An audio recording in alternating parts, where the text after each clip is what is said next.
well-regulated militia being necessary to the security of a free state. The right of the people to keep and bear arms shall not be infringed. Welcome to another edition of Bearing Arms, Cam and Company. My name is Cam Edwards. Appreciate you being with us on the program today as we head into a weekend. Getting ready to hang out with John Petrolino and Charlie Cook from Riding with Charlie this weekend. Hopefully we'll have more to talk about in that regards on Monday's program. But today we're going to be talking about a self-defense story out of Chicago, Illinois, specifically the media coverage or the lack thereof surrounding this self-defense story. We'll get to that in just a moment. Before we do, you know, Biden's America simply crushing us. You've got companies laying off tens of thousands of workers, one after the other. Americans working two jobs just to get by. Inflation pushing hardworking families to the brink. Just look at the price of lunch meat next time you go to the grocery store. And the digital dollar could be coming down the pipeline to completely destroy our way of life. The truth is, you need a plan. You know it, and I know it. And that's why you should call Goldco, so you can diversify your savings and investments with gold and silver before things get worse. They're a 6-time Inc. 5000 winner, 2022 Company of the Year, with thousands of 5-star reviews, and they've helped people like you and me place over $1 billion in gold and silver. They're offering up to $10,000 in free silver while supplies last, and if you call them today, qualified callers will get a free Ronald Reagan half-ounce silver coin. So don't wait. Call Goldco at 855-412-3806 today. That's 855-412-3806. So, you know, every day on this program, we do an armed citizen story. We cover a defensive gun use from somewhere in the country, which means that I end up looking at a lot of defensive gun uses around the country before I figure out, okay, which one do we want to talk about today? So this week, we've seen two self-defense stories out of Chicago, Illinois. And I ran across a third one. Although there wasn't much reporting to it, this is all that CBS News in Chicago had to say. Concealed carry license holder shoots woman approaching his house in Lincoln Park. One person injured in a shooting in Lincoln Park. This is the story. Chicago police said a man with a concealed carry license fired at a woman as she approached his house near Clyburn and Webster around 10:30 in the evening. The woman was shot twice in the wrist and in the chest and was taken to Masonic Hospital where she's expected to recover from her physical injuries. A gun was recovered at the scene. It is not clear if charges are filed. Now, based on that story, kind of had to wonder if this was self-defense at all, right? I mean, you're not legally justified in shooting somebody just because they're approaching your home. You have to believe that you had a reasonable fear of death or great bodily injury. Your life was threatened or the life of somebody in that home was threatened. So I was a little curious about this, started doing some more digging, and I did find more information, not from any of the legacy media in Chicago, but from the website CWB Chicago, which is a fantastic resource covering crime in the Windy City. And they actually had a lot of information. Let's start with the headline. Homeowner shoots rooftop burglar in Lincoln Park. Yeah, so the woman approaching the home was apparently on the roof of that home. According to CWB Chicago, a Lincoln Park resident shot and critically injured a burglar who tried to break into their home from the roof on Thursday night, Chicago police said. It's at least the second time this week that would-be crime victims have shot suspected offenders on the north side. There was, again, another self-defense shooting in Chicago this week, but not on the north side of the city. Police initially called the 2200 block of North Clyburn and Jansen to handle reports of a suspicious person on rooftops around 10:28 p.m., but no Chicago Police Department units were assigned for nearly 20 minutes, even though one homeowner called 911 3 different times to report the situation, according to dispatch records. So, again, already the difference in the level of reporting from the legacy media versus the independent media, I mean, it's absolutely incredible. CBS News had access, CBS News in Chicago had access to all of the same information, but yet they didn't have it. The ABC affiliate in Chicago, ABC 7, Chicago shooting, concealed carry holder shoots female suspect breaking into Lincoln Park home. The intruder was attempting to break into a residence at about 10:28 p.m. or about 10:38 p.m. Police said. Concealed carry license holder shot at her and prevented her from entering the residence. Police said. Still, not nearly the amount of detail that CWB Chicago reported. They report that around 11 o'clock, just a couple of minutes after the call was finally assigned, 911 callers reported shots fired and a person shot on the block.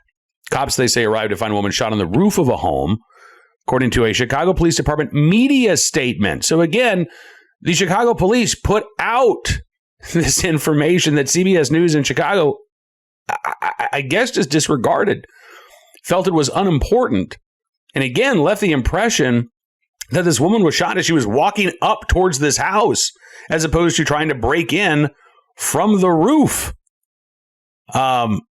Officers at the scene, according to CWB Chicago, said it appeared that the woman entered the property through a nearby construction site and used rope to get up onto the roof. Cops found a bag containing hypodermic needles and possible heroin at the scene. CWB Chicago reports that the burglar is the seventh person shot in Lincoln Park this year. 5 of those victims shot during a single incident near the Lincoln Park Zoo last month. And then they get into some of the previous incidents that took place earlier this year. But so much more information, again, coming from the independent website than the legacy media. And this really is concerning because, you know, the vast majority of defensive gun uses in this country never get reported at all, right? The trigger isn't pulled. In some cases, a police report isn't even filed. But the media doesn't cover those stories. And to be fair, again, a lot of them may not ever show up on the media's radar. But when you have a case like this, and again, we've seen some really compelling armed citizen stories just over the past few months that the media has downplayed. There was that situation in Las Vegas, about 2 weeks ago, right? Where an armed citizen stopped an active shooting incident at a condo.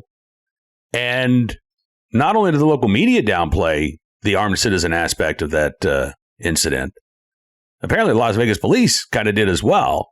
It wasn't until, I think, Fox News earlier this week managed to get some information that we learned that the armed citizen in question worked there at the building, did work a security job, but wasn't working security that day. He had his personal firearm on him when he shot this guy who was armed with a rifle, who was already firing shots. And again, that story didn't make national news coverage. It did maybe in a couple of, pro-Second Amendment or conservative circles, but by and large, the mainstream media ignored that story, just as they ignore and downplay, I think, many significant armed citizen stories. Meanwhile, violent crime, well, that gets a lot more attention. And the end result is I think viewers have a warped perspective of how common defensive gun uses really are. I would say as well, too, the emotional resonance of these stories is really downplayed. Not just in that CBS report that I cited earlier, which, again, makes it sound like the woman who was shot wasn't even doing anything wrong, right? Just walking up to walking near, maybe approaching a home, as opposed to coming down off the roof. A lot, when the local news media do cover these stories, again, sometimes it's very basic information. They'll be covering the story, hours after a defensive gun use took place. So there's not a lot of information, but then they don't follow up, right?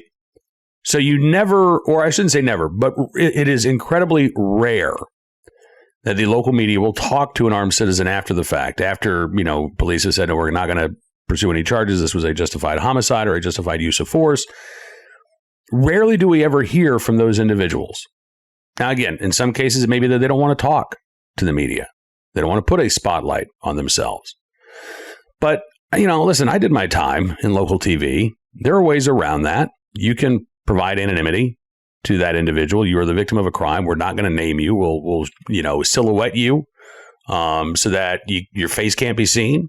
We won't use your name, but we want you to tell your story because your story is important. I've had these conversations. I don't think they're happening when it comes to armed citizen stories. I think, again, we have this anti-gun bias that is present in so many newsrooms. And I think it has gotten bad enough that in many cases, the local reporters or the editors or maybe the news director don't want to present any kind of coverage that is sympathetic towards gun owners, that highlight defensive gun uses, because, again, they're worried that might lead to more people going out and becoming gun owners themselves. So you see, again, this sort of boilerplate story, not a lot of information. Don't even really know if this was a defensive gun use or not. They'll cover it for 15 seconds, and then they'll move on. And that story will never get reported again, and you miss out on all of the details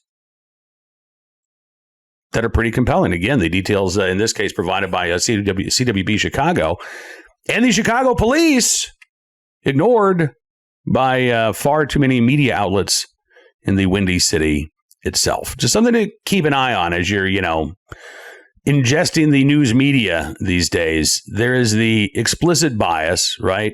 What they are reporting and how they're reporting it. But there's also the bias by omission. What's not being covered, what's not being reported. And all too often, that includes defensive gun uses in this country. Now, let's turn our attention from a self-defense story, although we do have another one that we will report on. Also, some bad local reporting in that upcoming armed citizen story that we'll get to. But before we do that, when you make choices about where to put your hard-earned dollars, you're supporting not only the company that made the product, but the values and the principles of that organization. It's easier to flip a switch against a company when they blatantly conflict with your values, but do you make an effort to do business with companies that support what you believe when you can? Well, do yourself a favor. Give my friends at Defender Ammunition a shot. These guys are veteran-owned and operated. Every person on their staff's military connected. They are huge supporters of our armed forces, backing causes that are actually making a difference in the lives of those that have served. In fact, the profits from all of their logoed gear goes directly to the veteran supporting charities that they back. This companies want to support as well. Their ammo top-notch. The customer service is great. Or their shipping department actually writes handwritten thank you notes to their customers. Give these guys a try. They've thrown us a promo code to use to the end of the week. The promo code is Bearing Arms, good for 5% off your order. Trust me, once you give these guys a try, you won't be going anywhere else. Check them out at defenderammunition.com. All right, so let's turn our attention to today's recidivist report. We'll start there, and then we'll get to our second self-defense story of the day before we get to our close things out with our good deed. So today's recidivist report comes from Akron, Ohio. And this isn't a case, it sounds like, of a light on crime prosecutor, but maybe a soft on crime judge. Akron man gets probation for robbery, despite both prosecutors and defense attorneys asking for prison time. That's right. This was such a sweetheart plea deal or a sentencing agreement that the defense attorneys didn't even think they'd get something like this. They were asking for the minimum amount of prison time, but the judge in this case went even further. According to Summit County Prosecutor Sherry Bevan Walsh, 21-year-old Javion Rankin got a sentence of probation after pleading no contest to armed robbery, despite the state asking for a maximum sentence of 7 to 10.5 years behind bars. His own attorneys have requested a minimum sentence of 2 to 3 years in prison, but Judge Mary Margaret Rowlands said, nah, let's just do probation instead. And we don't know why, by the way. She's not saying, the court's not saying. WKYC in Cleveland reports that the case dates back to December of 2020, when the then 19-year-old attempted to steal a purse from a 60-year-old woman, kicking and dragging her. His DNA was found on a mask left at the scene. The woman eventually went to the emergency room. She testified this week that she remained scared for her well-being after the attack. Rankin didn't contest the charge. And the judge treated that as a guilty conviction on the second-degree felony offense. According to WKYC, prosecutors did not share what reasoning the judge gave for her sentence. But this is not the first time that Javion Rankin has been in court. In fact, I think it's not even the first time that he's been before this judge. According to WKYC, he is also charged with aggravated murder in an unrelated shooting in 2020. Rankin had been being held in the Summit County Jail in that case, but last month was released in order to be placed under house arrest with a GPS monitoring device. That's right. So now you have a man convicted of a violent felony, who pled guilty to a violent felony, who is awaiting a charge, a trial for aggravated murder, and he's now wandering around with a GPS ankle monitor. Which does nothing, by the way. We know this, right? They can cut off the ankle monitors, maybe an alert is sent out, maybe not. They can violate the terms of their probation, and maybe there are consequences after the fact, probably not. Judge Rowlands, also overseeing the murder case, And the Akron Beacon Journal quoted her as saying that she had, quote, no option but to release him on his own recognizance after prosecutors appealed one of her rulings. Rankin's trial had been expected to start back in June until Rowlands threw out evidence that tracked Rankin's location through his smartphone. So the same judge, and again, this is just so inexplicable to me, the same judge that says, all right, listen, I'm going to have to release you on GPS monitoring even though you're charged with aggravated murder because we might have some evidentiary issues here. Then goes on when he shows up in her courtroom just a couple of weeks later, does not contest the violent mugging and robbery of a 60-year-old woman. And she then departs from sentencing guidelines to give this guy probation. Now, listen, this 21-year-old suspect has not been convicted of murder. Javion Rankin is accused of murder. In this country, you're innocent until proven guilty. I get that. But he's also pled guilty to another crime here. And with that murder charge hanging over his head, a guilty plea to another violent offense. Again, I'm just still struggling to figure out why the judge would depart in such a dramatic fashion from what even the defense attorneys had been asking for and sentence this 21-year-old to probation instead of prison. Hopefully, we'll get more information in the days coming forward. I kind of doubt it, but we will definitely keep our eyes on any updates coming out of Akron. Now, today's second armed citizen story from the Houston, Texas area. And again, I have issues with this headline. Man shot after attempting to steal car in North Harris County, sheriff says. Here's a better headline. Man shot after pulling gun on car owner while attempting to steal it. All right, maybe that's a little lengthy, but far more accurate here. Leaves out the headline from KHOU in Houston, kind of leaves out some pertinent information, right? Man shot after attempting to steal a car in North Harris County. Well, the story itself actually acknowledges the fact that Thursday night around 8:15, Harris County Sheriff Ed Gonzalez reported that the attempted robber was confronted by the car owner in the process of the robbery. That's when the attempted robber pulled out a gun and shot at the car owner. That's right. So the would-be car thief fired first, according to police. The car owner also had a gun and fired back at the attempted robber, hitting him. Suspect taken to a hospital in an unknown condition. No other details given. It's an ongoing investigation. So again, not a lot of information here, but enough information that KHOU could have said that the car burglar was shot after shooting at his intended victim. Instead, again, man shot after attempting to steal a car in North Harris County. Why, that makes it just seem like some guy, started banging away when he saw someone maybe breaking into his car, which again, not the case, according to the police there in Harris County, Texas. Again, just a reminder, you got to read beyond the headlines, and it's always good to find a second, maybe even a third source for these defensive gun use stories. But you can't help but wonder what stories just aren't being reported at all that we'll never know about. Well, we're going to do our best to uncover these armed citizen stories for you, and we will bring them to you on each and every edition of Bearing Arms Cam and Company. The next time we'll be speaking will be Monday. I hope you have a great weekend. In the meantime, I am looking forward to getting out and shooting some clays.